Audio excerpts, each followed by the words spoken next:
Hello friends, today we are going to learn about Fermi levels in intrinsic semiconductor. Okay, in last lecture we learned that Ne equals to Nh equals to Ni.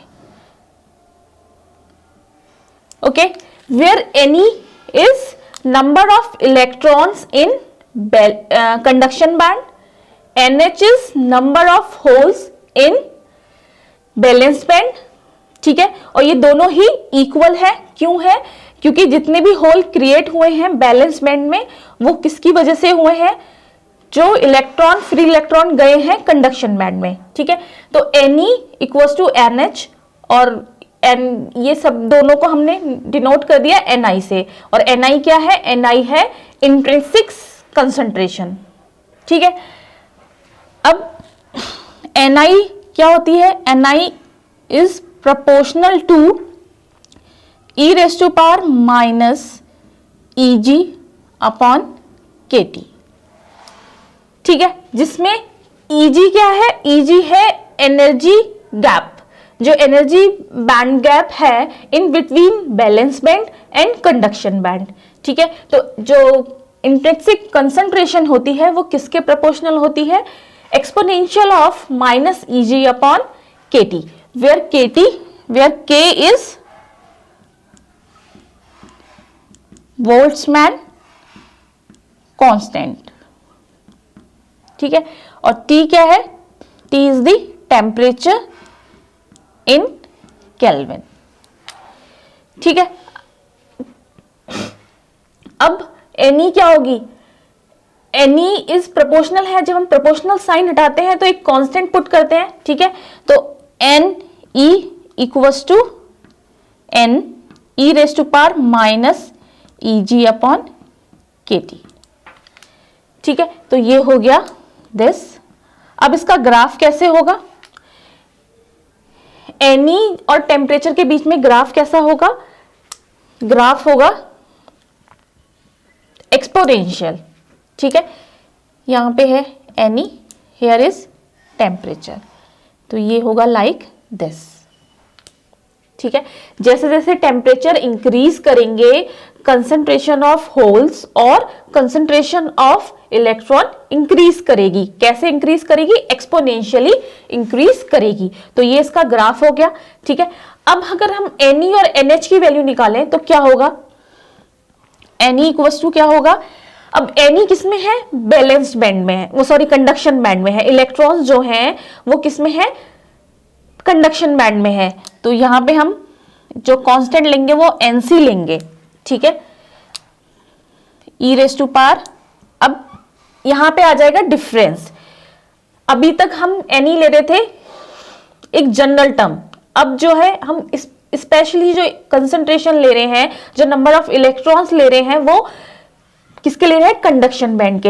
अब conduction band कैसे है?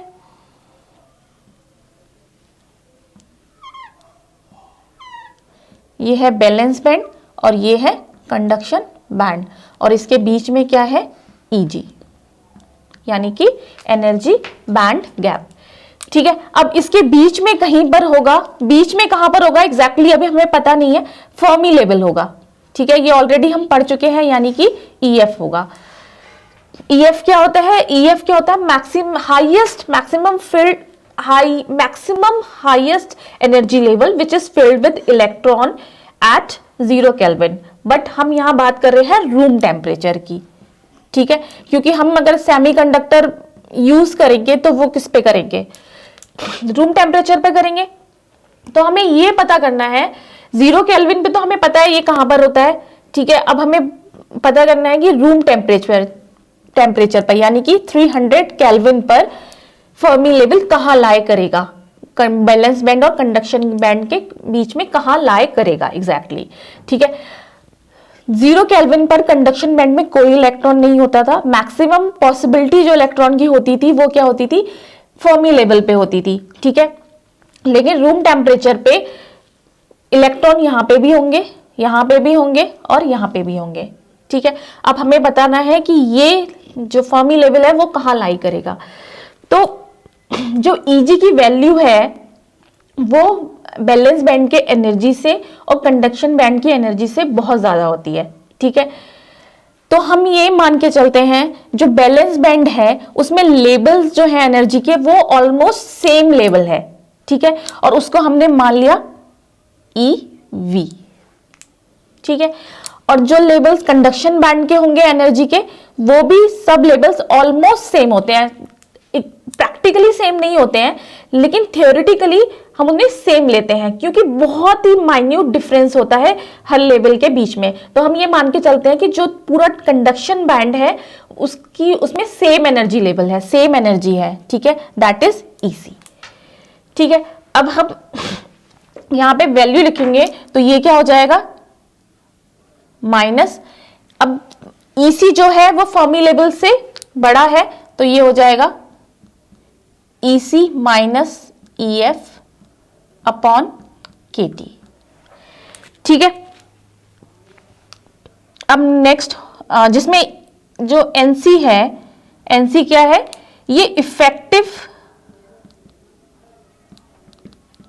Concentration है किसकी, states की in conduction band.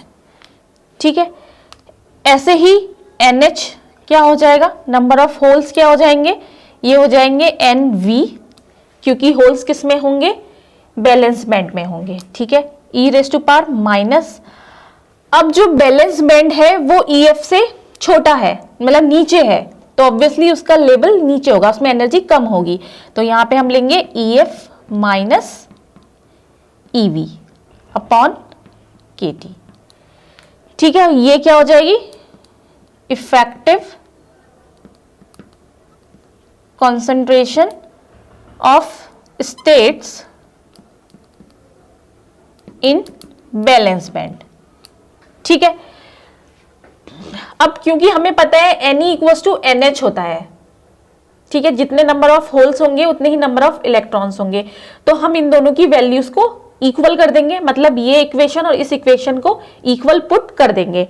जब equal put करेंगे तो हमारी वैल्यू आ जाएगी NC e⁻⁻ minus EC EF upon KT equals to NV e⁻⁻ minus EF minus EV upon KT। ठीक है, जब इस पूरे को आप सॉल्व करेंगे, E को इधर ले जाएंगे, NV को नीचे ले आएंगे। ठीक है, तो E को हटाने के लिए क्या आ जाएगा, ln आ जाएगा, ln की टर्म आ जाएगी, तो जो सॉल्व करके इक्वेशन आएगी वो आएगी 2EF equals to EC plus EV। ठीक है, और साथ में टर्म आएगी, इसके साथ आएगी एक टर्म प्लस 3/2 KT और एक ln की टर्म आएगी। ठीक है, जिसमें हम M1 अपॉन M2 मान लेते हैं। ठीक है, अब ये जो वैल्यू है ये बहुत छोटी होगी with compare to this one. ठीक है, EC और EV की एनर्जी से बहुत ही कम वैल्यू होगी इसकी, तो इसको हम अप्रोक्सीमेटली क्या मान लेंगे, 0 मान लेंगे। तो EF क्या आ जाएगा, यहां से जब इस इक्वेशन को सॉल्व करेंगे ये आ जाएगा EC प्लस EV अपॉन 2।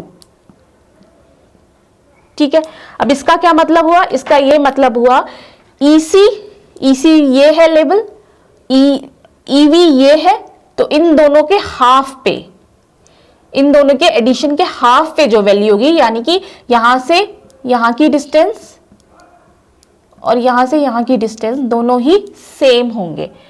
ठीक है, तो ये किस में होगा, मिडल में होगा, middle of CV and balance band. ठीक है, तो फर्मी लेवल कहां लाई करते हैं, at room temperature in intrinsic semiconductor Fermi level lies in between conduction band and balance band and exactly at the half distance of conduction band and balance band। ठीक है, in the middle of conduction band and balance band।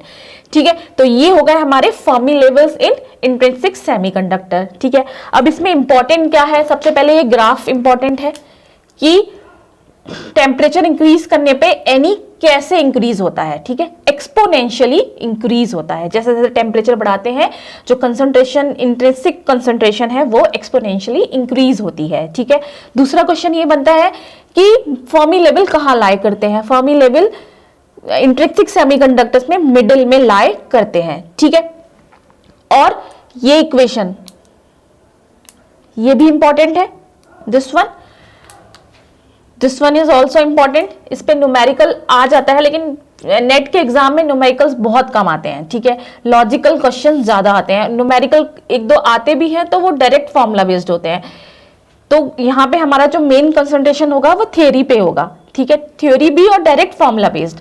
बहुत ज्यादा equations और all that वो सब नहीं करेंगे, क्योंकि ये बेसिक है, इसीलिए मैं इसको डिटेल में बता रही हूँ, ठीक है। एक बार बेस क्लियर हो जाएगा, एक बार इंट्रिंसिक एक्सट्रिंसिक सेमीकंडक्टर्स क्लियर हो जाएंगे, पीएन जंक्शन क्लियर हो जाएगा, तो आगे की जो थ्योरी है उसमें फिर हम केवल जो मेन हाइलाइट्स हैं वही पढ़ेंगे, जो एग्जाम के पॉइंट ऑफ व्यू से बहुत इंपॉर्टेंट है, ठीक है। तो ऐसे ही बने रहिए, चैनल को सब्सक्राइब कर दीजिए। Thank you so much, take care, bye bye.